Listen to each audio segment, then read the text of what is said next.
On the morning of January 17, 1991, a new page in the history of the Middle East was turned. The president of Iraq, Saddam Hussein, informed the nation that an American-led coalition had attacked their country. Overconfident in the success of Iraqi arms, he announced, "The great showdown has begun. The mother of all battles is underway." Less than a month and a half later, he witnessed the collapse of his mighty army, which was wiped out by a desert storm.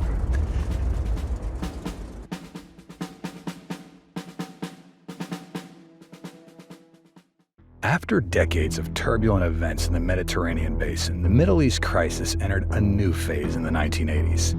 It shifted further east, with Iraq becoming the main protagonist.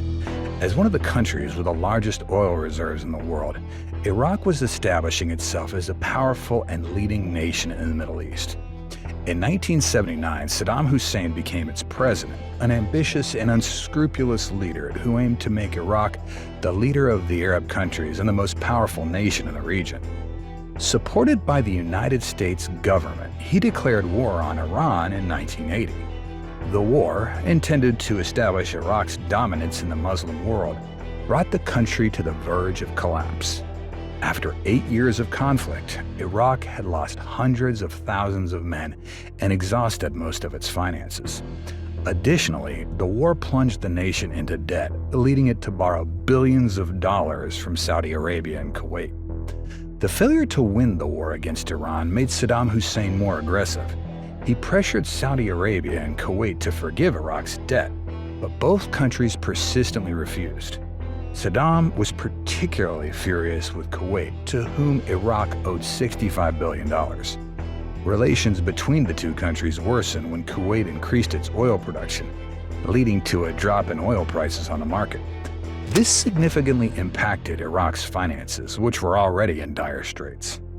The situation culminated when Iraq accused Kuwait of slant drilling in the Rumaila field. Slant drilling is a technique used in the oil and gas industry to drill wells at an angle other than vertical. This method allows access to oil and gas reserves that are not directly beneath the drilling site. The Iraqis claimed that in this manner, the Kuwaitis were stealing oil from their territory. Saddam Hussein threatened to escalate the situation if Kuwait didn't pay $10 billion in reparations for financial losses. After Kuwait refused, Saddam attacked. On August 2, 1990, 100,000 troops invaded Kuwait. Within just 2 days, the Iraqis overwhelmed Kuwaiti defenses and took control of the country, which was proclaimed the 19th province of Iraq. The United Nations condemned the invasion and called for the Iraqis to withdraw their forces. At the same time, economic sanctions and a naval blockade were imposed on Iraq. Saddam Hussein tried to negotiate a deal, but the United States and the United Kingdom were resolute in their stance, refusing to meet any demands until the Iraqis fully withdrew from Kuwait. On November 29, 1990, the Security Council of the United Nations passed Resolution 678, which gave Iraq until January 15, 1991 to withdraw from Kuwait. It also mandated that empowered states use all necessary means to force Iraq out of Kuwait after the deadline.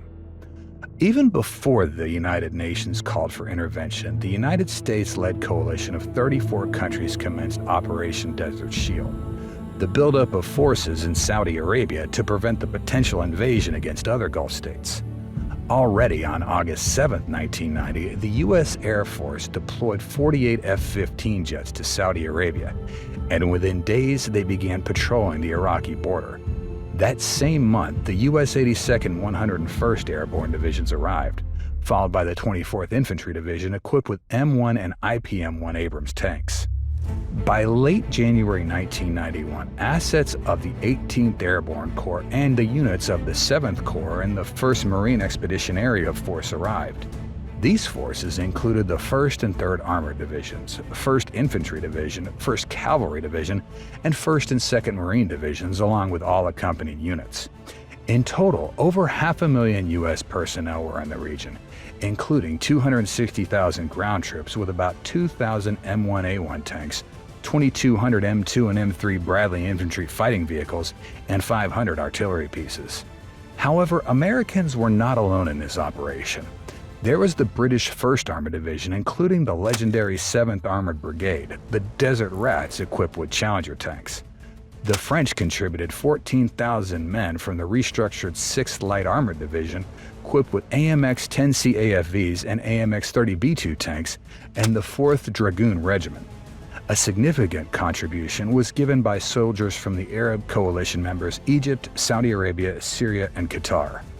This was the largest coalition of forces created after World War II.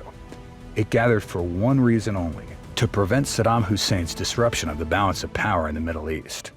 As the troops arrived in Saudi Arabia, the United States and their allies began planning the offensive against the Iraqis.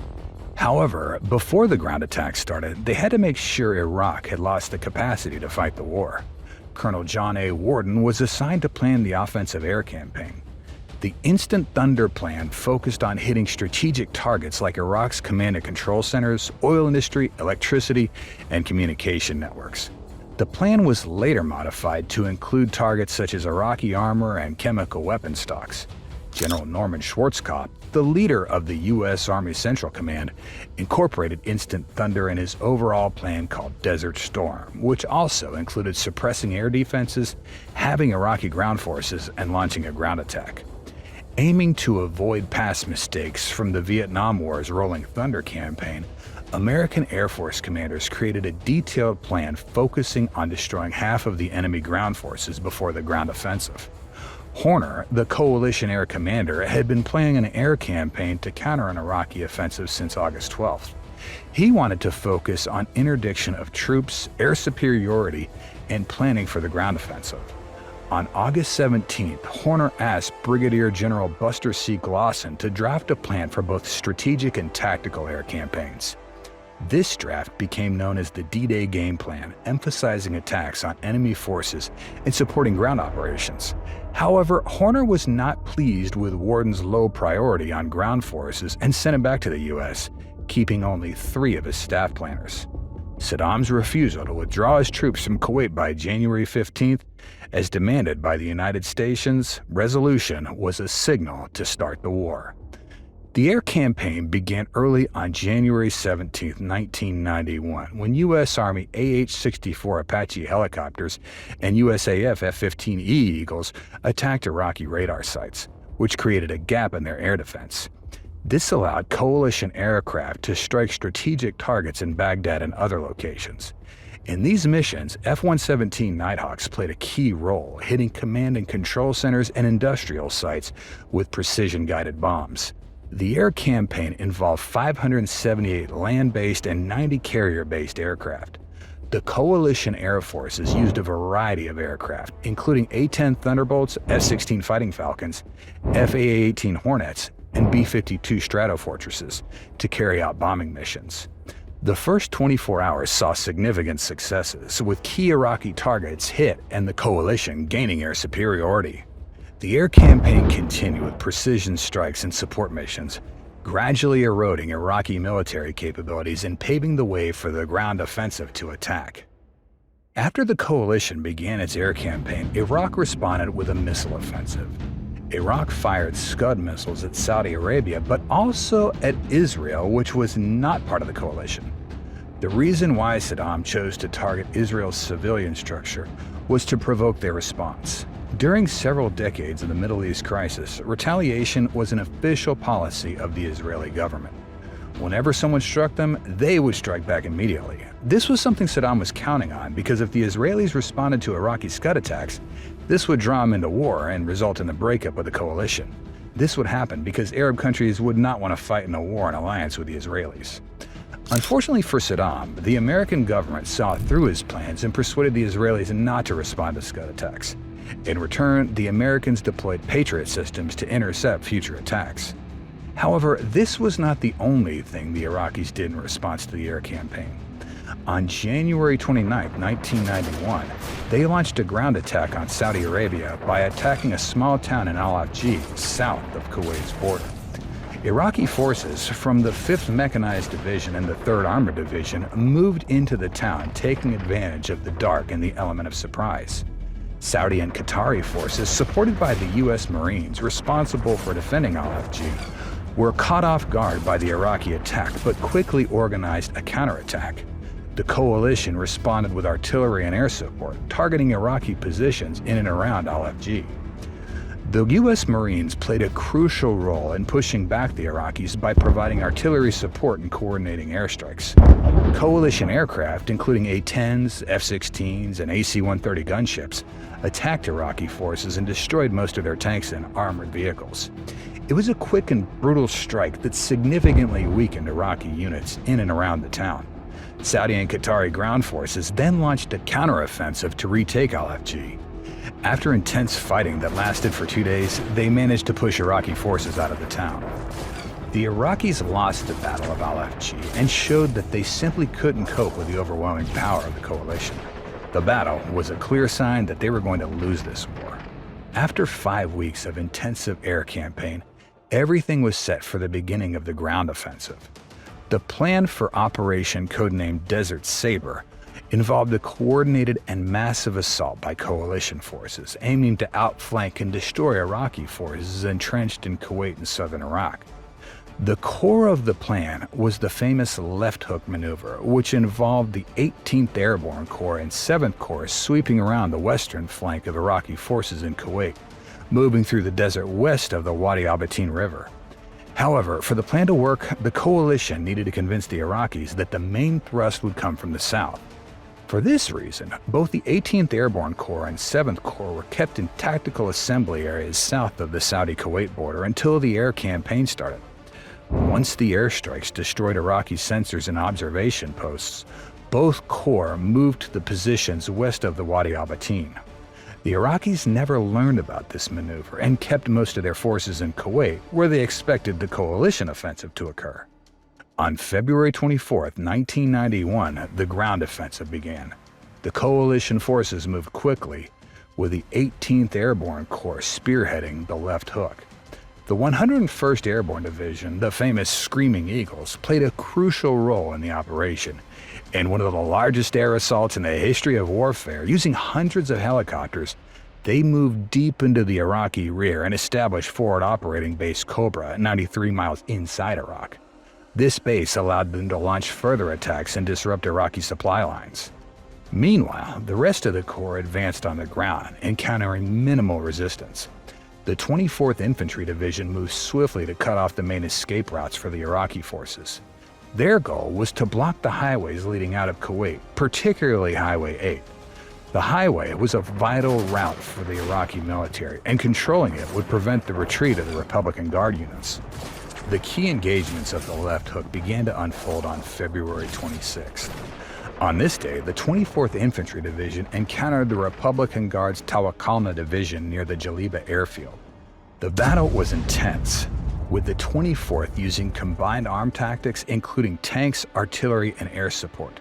The Tawakalna Division, considered one of Iraq's elite units, was quickly overwhelmed.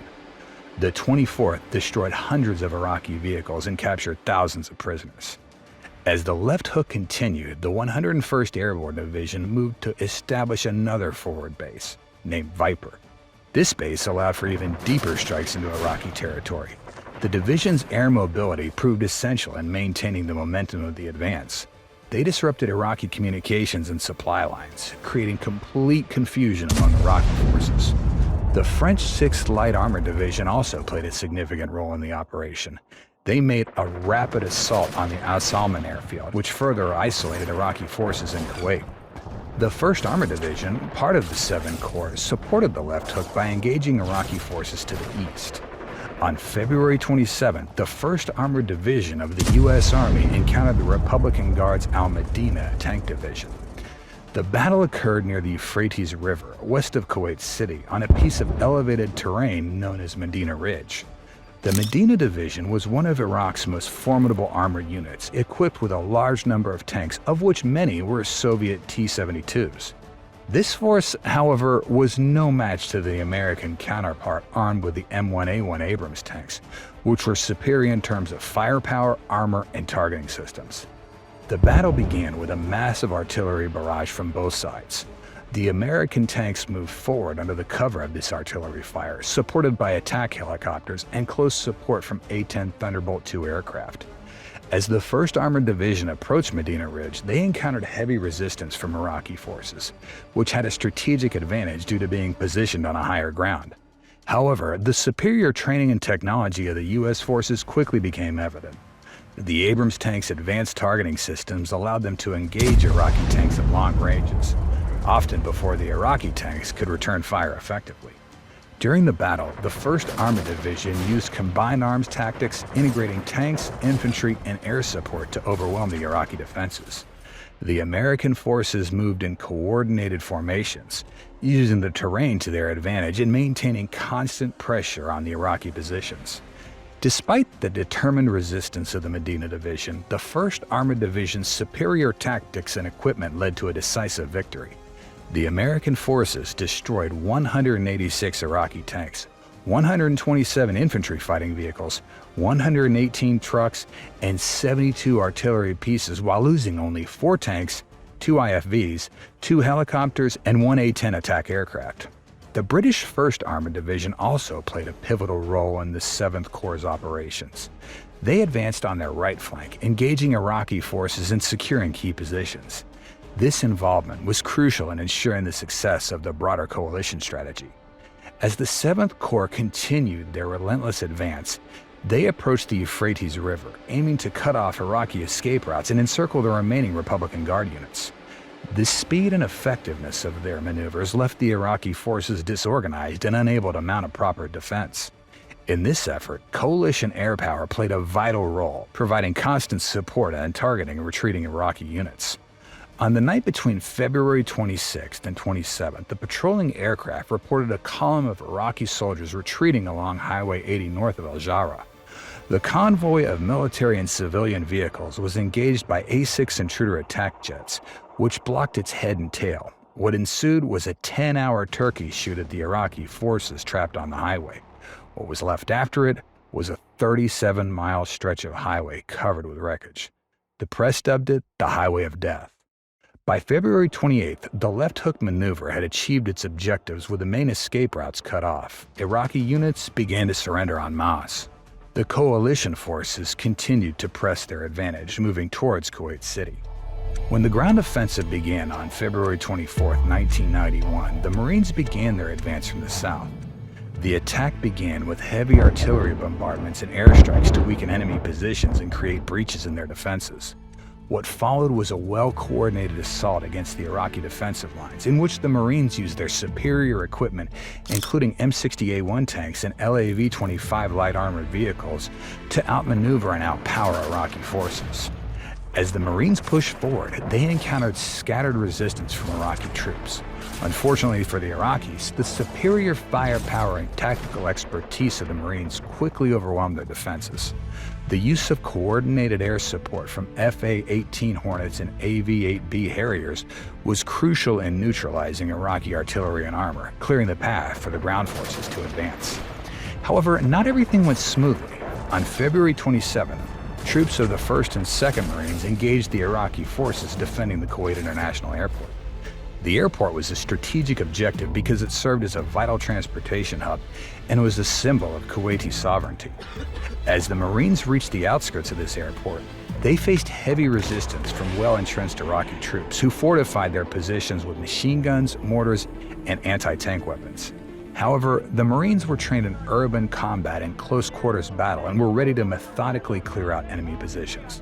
The battle at the airport saw them engaging in house-to-house fighting, clearing buildings, and securing key locations. Once again, the use of combined arms tactics, where infantry, armor, and air support worked together, proved decisive in overcoming Iraqi defenses. Instrumental in this effort were AH-1W Super Cobra attack helicopters, which provided close air support, targeting Iraqi strongpoints and armored vehicles. Despite the heavy resistance, the determination and superior tactics of the Marines gradually turned the tide. The Iraqi forces, facing relentless pressure and the overwhelming power of the Marines' arms, began to crumble. Many Iraqi soldiers were captured or surrendered, while others attempted to retreat but were cut off by Marine units encircling the airport. The Marines had successfully secured Kuwait International Airport. This victory was a significant milestone in the liberation of Kuwait, as it provided a crucial logistical base for further operations and a powerful symbol of the coalition's progress. On the other hand, the fall of the airport demoralized Iraqi forces, whom Saddam had already ordered to withdraw from Kuwait. The Marines continued their advance, but only to the outskirts of Kuwait City, allowing the Kuwaiti forces to first enter their capital and to be greeted as liberators. And so, after only 100 hours of ground combat, Iraqi invaders withdrew from Kuwait, which again became a free sovereign state. Saddam's defeat in the war, however, was not ultimate. What's more, the end of the Gulf War only marked the beginning of a crisis that would last for decades to come. Thank you for watching this episode. If you liked it, give it a thumbs up and let us know your thoughts in the comments below. Don't forget to subscribe and hit the bell to be notified of our next jump into combat. Stay tuned.